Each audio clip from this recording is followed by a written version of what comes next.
আমি ডক্টর ইউনূস সাহেবকে অ্যাডভাইস করে বলি, আপনারা বাংলাদেশের অর্থনীতি গতি দেখেন, প্রবৃদ্ধির তুলনা করেন বাংলাদেশ ইসলামিয়া অর্থব্যবস্থার সঙ্গে, মাথা হেঁট হয়ে আসবে, লজ্জা মাথা নিচু হয়ে আসবে আপনাদের।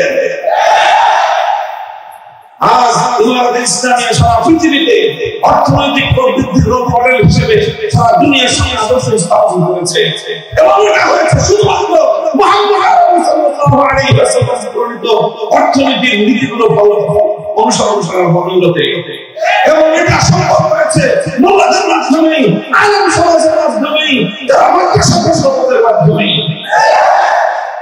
এর মূল কোনো কারণ নাই। সেই দিন আসছে, সেই দিন আসছে, এই যে ভারত আমার নবীকে নিয়ে দুদিন পর পর ইজ্জত নিয়ে নবীর উপরে কটাক্ষ করে তারা যে আগুন নিয়ে খেলছে, যে আগুন নিয়ে খেলছে, এই নতুন সরকার এই অপকর্ম শেষ হওয়ার আগেই রামজি মহারাজ এবং নির্দেশ রানে তারা এভাবে একের পর এক আল্লাহর নবীকে কটাক্ষ করে আসলে তারা ভারতবর্ষ জুড়ে যুদ্ধের কারণে বাজাতে চায়। ওরা আপনাদের উস্কানি দিচ্ছে। যদি মুসলমান তোমরা তোমাদের নবীকে ভালোবেসে থাকো, তাহলে আসলে তোমাদের সঙ্গে আমরা যুদ্ধ করবো, সরকার তোমাদের সঙ্গে আমরা লড়াই করবো। আলহামদুলিল্লাহ, আমাদের স্বাধীন ভারতের বাইরে, ইন্ডিয়ার বাইরে অন্য স্বাধীন মুসলিম জায়গাগুলোর কথা তো পরে ভারতে মুম্বাই অভিমুখে লাখো নবী প্রেমিক জনতার লড়াই আজকে ভারতকে পাকিস্তান করে কাটিয়ে দিয়েছে। আমরা ভারতের মুসলমান দেশকে অভয় দিতে চাই, তাদেরকে সহযোগিতা জানিয়ে বলতে চাই, যদি নরেন্দ্র মোদীরা হিন্দুত্ববাদ প্রতিষ্ঠার জন্য আমার নবীকে খারাপ করতে চায়, আমরা এই বাংলাদেশের প্রায় 1 কোটি মুসলমান ভারতকে খারাপ করার জন্য যা করতে হয় তাই করব।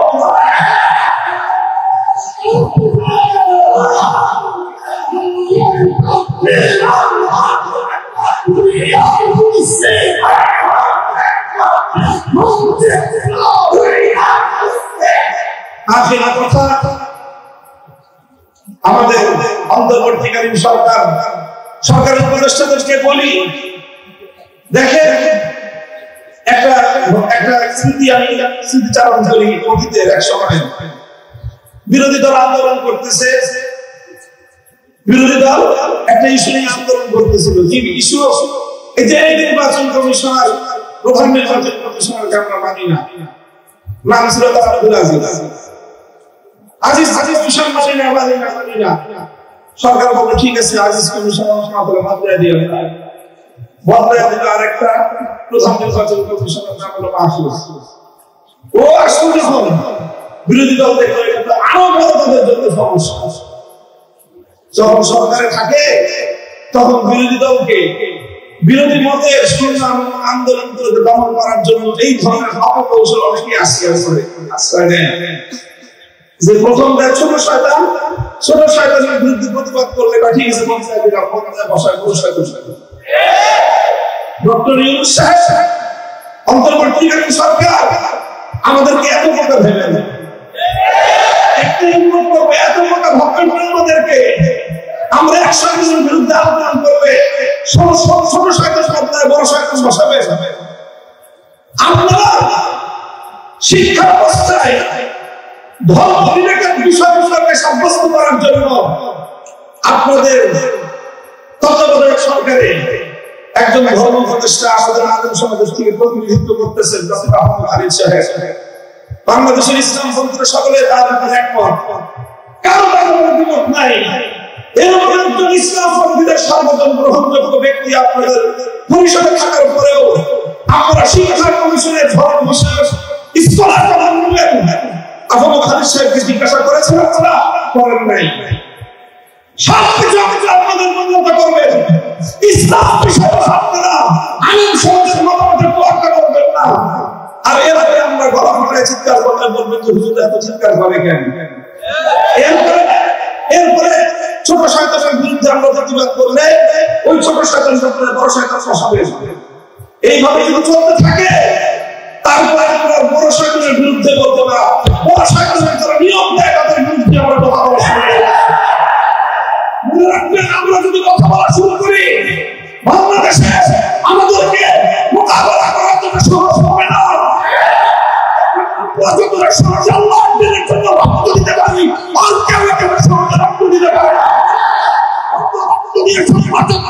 লাঞ্ছিত করেছি, আমরা রক্ত দিয়ে পাঠাগার লাঞ্ছিত করেছি, আমরা রক্ত দিয়ে শরীর বাড়িতে তৈরি করেছি, আপনাকে দিয়া আমরা যে পরিমাণ রক্ত দিয়েছি চাষিবাদের মোকাবেলায় আর কেউ এখন রক্ত দেয় না।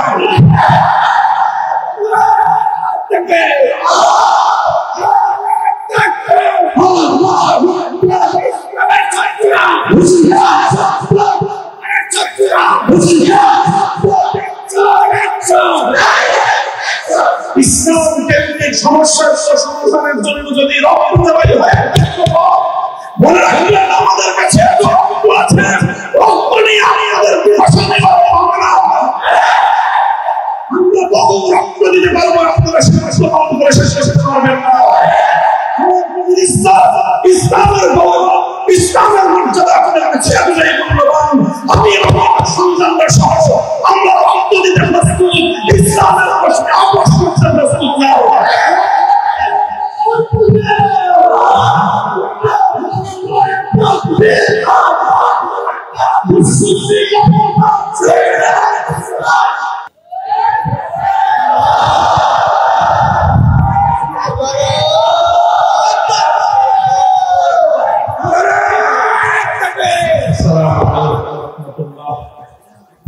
الحمد لله رب العالمين والصلاة والسلام على سيد الأنبياء والمرسلين وعلى آله وأصحابه ومن تبعهم ودعا بدعوتهم إلى يوم الدين. أما بعد، أعوذ بالله من الشيطان الرجيم.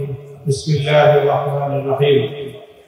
ما أفاء الله على رسوله من أهل القرى فلله وللرسول ولذي القربى واليتامى والمساكين وابن السبيل كي لا يكون دولة بين الأغنياء منكم وما آتاكم الرسول فخذوه وما نهاكم عنه فانتهوا. صدق الله العظيم. وقال رسول الله صلى الله عليه وسلم ما رواه فاطمة بن قيس: إن في المال لحقا سوى الزكاة. صدق رسول الله صلى الله عليه وسلم.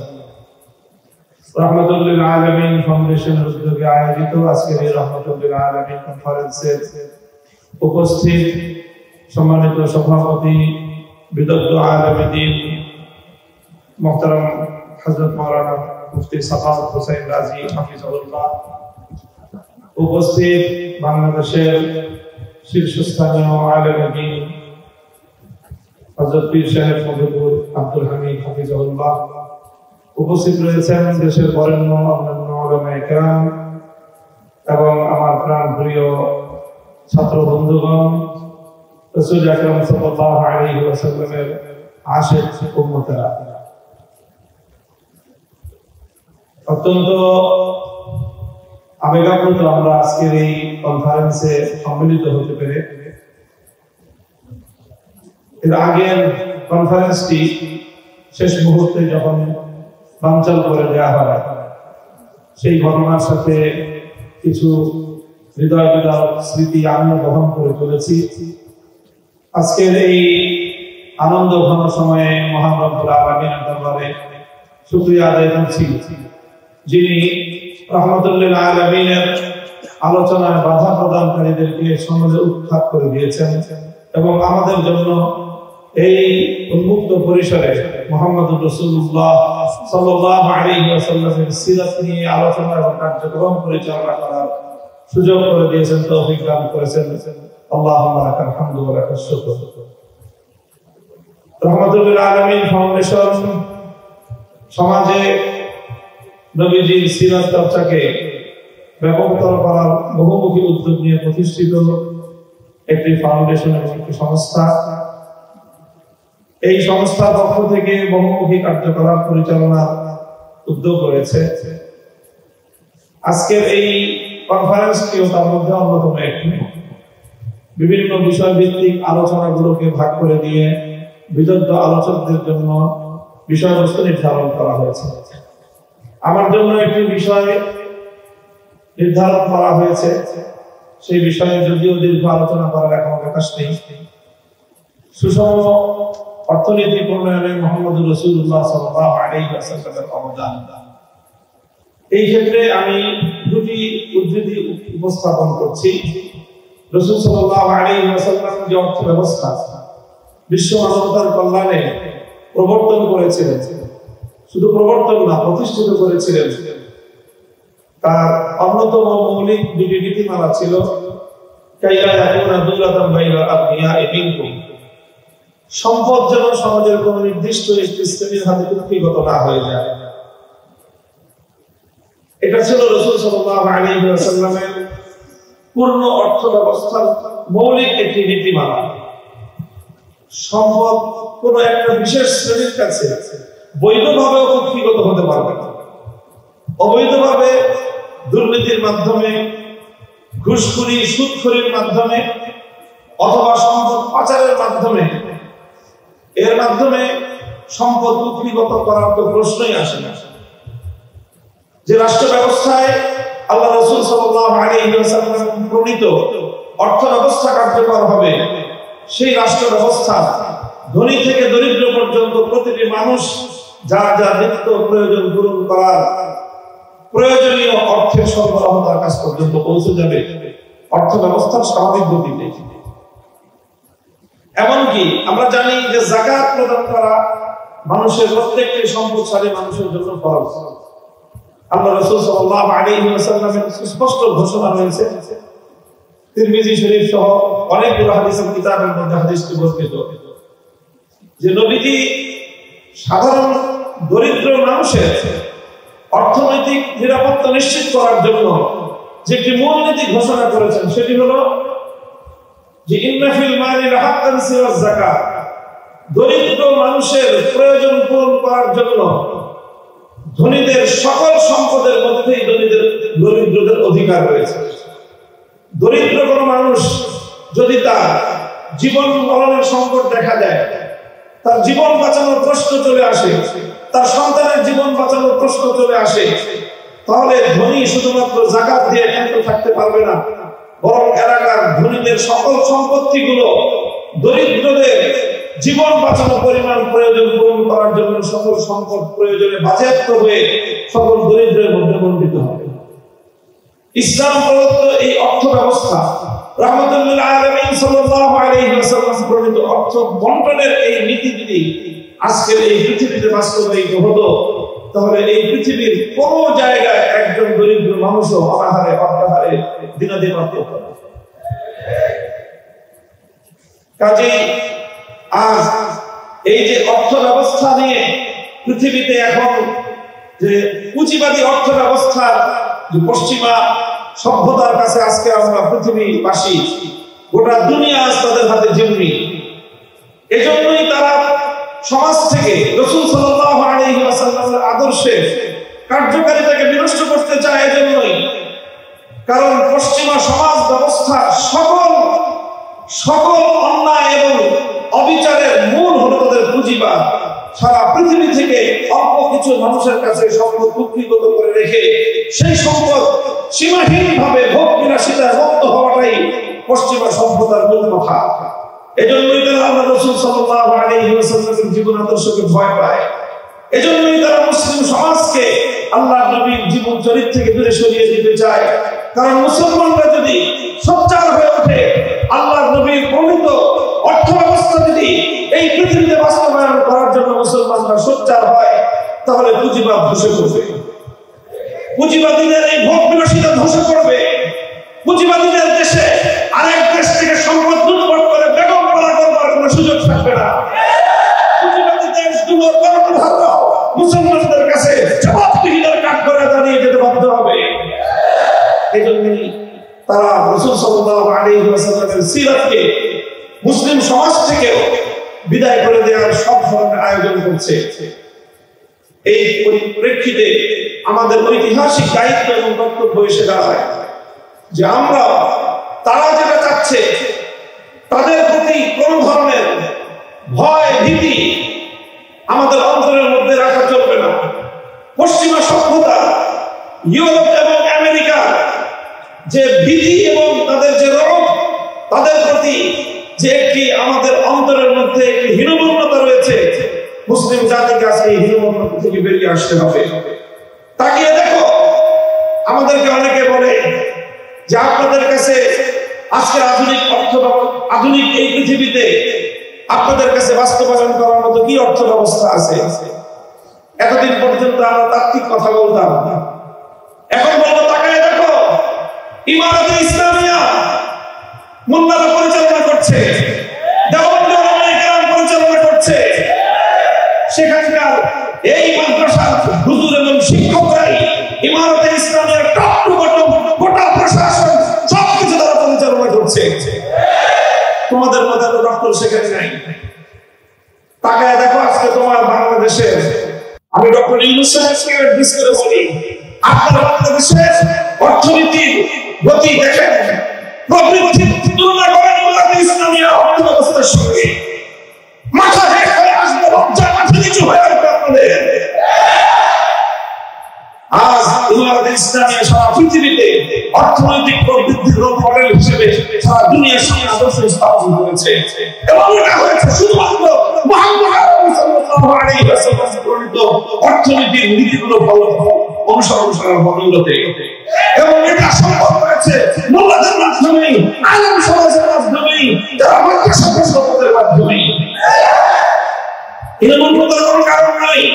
সেই দিন আসছে, সেই দিন আসছে, এই যে ভারত আমার নবীকে নিয়ে দুদিন পর পর ইজ্জত দিয়ে নবীর উপরে কটাক্ষ করে তারা যে আগুন নিয়ে খেলছে, যে আগুন নিয়ে খেলছে, এই নতুন সরকার এই অপকর্ম শেষ হওয়ার আগেই রামজি মহারাজ এবং নীতিশ রানে তারা এভাবে একের পর এক আল্লাহর নবীকে কটাক্ষ করে আসলে মূলত তারা ভারতবর্ষ জুড়ে যুদ্ধের কারণ বাজাতে চায়। ওরা আপনাদের উস্কানি দিচ্ছে। যদি মুসলমান তোমরা তোমাদের নবীকে ভালোবেসে থাকো, তাহলে আসলে তোমাদের সঙ্গে আমরা যুদ্ধ করবো, সরকার তোমাদের সঙ্গে আমরা লড়াই করবো। আলহামদুলিল্লাহ, আমাদের স্বাধীন ভারতের বাইরে, ইন্ডিয়ার বাইরে অন্য স্বাধীন মুসলিম জায়গাগুলোর কথা তো পরে ভারতে মুম্বাই অভিমুখে লাখো নবী প্রেমিক জনতার লড়াই আজকে ভারতকে পাথর করে কাটিয়ে দিয়েছে। আমরা ভারতের মুসলমান দেশকে অভয় দিতে চাই, তাদেরকে সহযোগিতা জানিয়ে বলতে চাই, যদি নরেন্দ্র মোদীরা হিন্দুত্ববাদ প্রতিষ্ঠার জন্য আমার নবীকে খারাপ করতে চায়, আমরা এই মহাদেশের প্রায় 1 কোটি মুসলমান ভারতকে খারাপ করার জন্য যা করতে হয় তাই করব।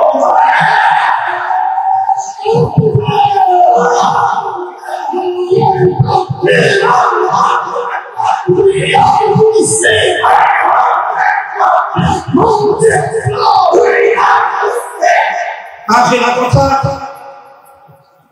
আমাদের অন্তর্বর্তীকালীন সরকারের উপদেষ্টাদেরকে বলি, দেখেন একটা স্মৃতিচারণ করি। অতীতের এক সময় বিরোধী দল আন্দোলন করতেছে, বিরোধী দল একটা ইস্যু নিয়ে আন্দোলন করতেছিল। কি ইস্যু? এই যে নির্বাচন কমিশনার, প্রধান নির্বাচন কমিশনারকে আমরা মানি না, নাম ছিল তার আব্দুল আজিজ মিশন মানি না। সরকার বলে ঠিক আছে, আজিজ কমিশনার বদলায় দিয়ে বদলায় দিল আরেকটা প্রধান নির্বাচন কমিশনার নাম হলো মাহফুজ। ও আসলে যখন বিরোধী দল দেখলো এটা আরো বড় তাদের জন্য সমস্যা, যখন সরকারে থাকে তখন বিরোধী দলকে বিরোধী মতের সংগ্রাম আন্দোলন করে দমন করার জন্য এই ধরনের অপকৌশল অনেকে আশ্রয় নেয়। যে প্রথম ছোট শয়তানের বিরুদ্ধে প্রতিবাদ করলে বা ঠিক আছে পঞ্চায়েতে বসায় বড় শয়তান। ডক্টর ইউনূস সাহেব, অন্তর্বর্তীকালীন সরকার আমাদেরকে এত কথা ভেবে না, একটু উন্নত করবে, এত কথা ভক্ষণ করে আমাদেরকে আমরা 100 জনের বিরুদ্ধে আন্দোলন করবে, ছোট শয়তান বদলায় বড় শয়তান বসাবে। আপনারা শিক্ষা ব্যবস্থায় ধর্ম বিবেকের বিষয়গুলোকে সাব্যস্ত করার জন্য আপনাদের তত্ত্বাবধায়ক সরকারে একজন ধর্ম উপদেষ্টা আমাদের আলেম সমাজ থেকে প্রতিনিধিত্ব করতেছেন, ডক্টর আহমদ আলী সাহেব। বাংলাদেশের ইসলামপন্থীরা সকলে তার ব্যাপারে একমত, কারো দ্বিমত নাই। এরকম একজন ইসলামপন্থীদের সর্বজন গ্রহণযোগ্য ব্যক্তি আপনাদের পরিষদে থাকার পরেও আপনারা শিক্ষা কমিশনের ভরণ বিশেষ স্কলার প্রধান হলেন। আবু খালিদ সাহেবকে জিজ্ঞাসা করেছেন আপনারা? করেন নাই। সবকিছু আপনাদের মনোনীত করবেন, ইসলাম বিষয়ে আপনারা আইন সমাজের মতামতের তোয়াক্কা করবেন না। আর এরপরে আমরা গলা ফাটায় চিৎকার করলে বলবেন যে হুজুর এত চিৎকার করে কেন? এরপরে ছোট শয়তানের বিরুদ্ধে আমরা প্রতিবাদ করলে ওই ছোট শয়তান বড় শয়তান ফসাবে। এইভাবে যদি চলতে থাকে তারপরে আমরা বড় শয়তানের বিরুদ্ধে বলবো না, বড় শয়তানের যারা নিয়ম দেয় তাদের বিরুদ্ধে আমরা কথা বলা শুরু করব। মনে রাখবেন, আমরা যদি কথা বলা শুরু করি বাংলাদেশে আমাদেরকে মোকাবেলা করার জন্য সহজ হবে না। যতটা সহজে আল্লাহর দিনের জন্য রক্ত দিতে পারি, আর কেউ সহজে রক্ত দিতে পারে না। রক্ত দিয়ে সমাজের প্রতিনিধিত্ব করেছি, আমরা রক্ত দিয়ে পাঠানের প্রতিনিধিত্ব করেছি, আমরা রক্ত দিয়ে শরীর বাড়িতে তৈরি করেছি। আপনাকে দিয়া আমরা যে পরিমাণ রক্ত দিয়েছি চাষিবাদের মোকাবেলায় আর কেউ এখন রক্ত দেয় না।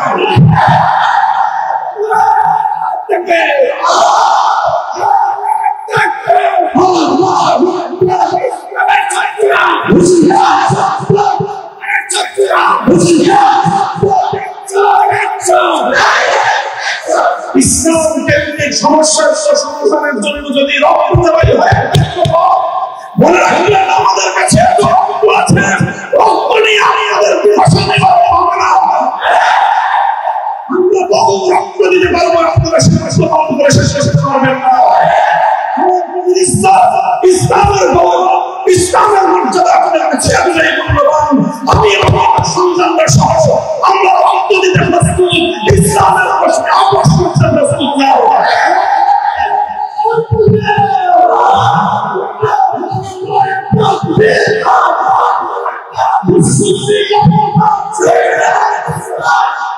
আমাদের খুব বিনীত অনুরোধ থাকবে, নিবেদন থাকবে, শিক্ষা ব্যবস্থা হোক, আইন সংস্কারের ক্ষেত্রে হোক, বিশেষ করে এই দুটো জায়গার কথা উল্লেখ করলাম, শিক্ষা কমিশন এবং আইন সংস্কার কমিশন, আপনারা যাই করবেন ইসলামের নামে ইসলামিক স্কলার হিসেবে একজন ব্যক্তিকে আপনারা সেখানে সিলেক্ট করবেন যে লোকটা নবীর হাদিস অস্বীকারী, এই ধরনের তামাশা আমাদের সাথে করবেন।